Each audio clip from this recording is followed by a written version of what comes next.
नमस्कार, मी पंजाब डक. 13 जुलै आणि 14 जुलैच्या दरम्यान राज्यामध्ये तुम्हाला सांगायचं झालं तर लातूर जिल्हा, सोलापूर जिल्हा, बीड जिल्हा, नगर जिल्हा, परभणी जिल्हा, जालना जिल्हा, संभाजीनगर, त्याच्यानंतर नांदेड जिल्हा ह्या भागामध्ये विखुरलेल्या स्वरूपाचा म्हणजे 13, 14, 15च्या दरम्यान भाग बदलत पाऊस येणार आहे. सर्वदूर नाही पडणार पण भाग बदलत 13, 14च्या दरम्यान पाऊस येणार आहे म्हणून हा अंदाज लक्षात येतात.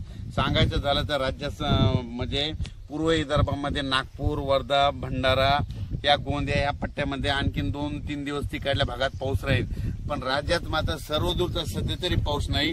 पण राज्यात मग तुम्हाला एक सांगू इच्छितो की राज्यामध्ये सध्या तरी विखुरलेल्या स्वरूपाचा भाग बदल जिथं पडला तिथं अर्ध्या तासाचा, 1 तासाचा, 20 मिनिटाचा, 10 मिनिटाचा असा पाऊस पडणार आहे म्हणून हा अंदाज लक्षात यायचा.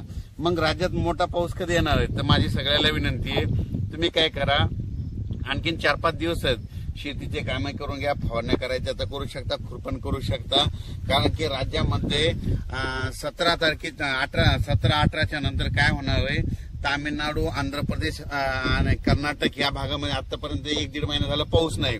मग आता तिकडे पाऊस सक्रिय होणार आहे. म्हणजे ते 17-18 तारखेपासून तिकडे सक्रिय झाल्याच्या नंतर तो पाऊस मध्ये 18, 19, 20च्या दरम्यान मग परत कोणत्या भागात पडणार आहे की ज्या भागामध्ये पाऊस नाही पडला.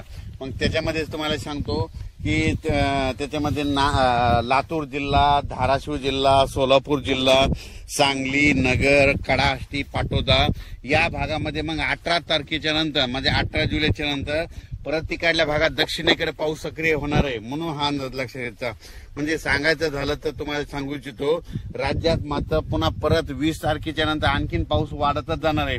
पण 18च्या नंतर काय होणार आहे की जे पट्टा आहे म्हणजे कोणता जे भाग पावसापासून वंचित झालेला आहे, लातूर जिल्हा, बीड जिल्हा, सोलापूर जिल्हा, नगर जिल्ह्याचा काही भाग म्हणजे हे भाग आणि सांगली, जतचा काही भाग, पंढरपूर या भागामध्ये तुम्हाला सांगू इच्छितो तुमच्यासाठी खरंच आनंदाची बातमी. 18 जुलैच्या नंतर तुमच्या इकडे पाऊस चांगला सक्रिय होणार आहे. कारण की काय होणार आहे, कर्नाटक, आंध्र प्रदेश, तामिळनाडू, केरळकडे तिकडे पाऊस सक्रिय होणार असल्यामुळे आता तिकडचा पाऊस आपल्याकडे येणार आहे. त्याच्यामुळे राज्यात 18च्या नंतर आपल्या इकडं दक्षिण भागात महाराष्ट्राच्या दक्षिण महाराष्ट्राकडे पाऊस सुरुवात होईल. 18च्या नंतर तिकडे सुरू होईल. त्याच्यानंतर 19च्या नंतर थोडा पुढे सरकेल, 20ला पूर्ण आणखी पुढे सरकेल.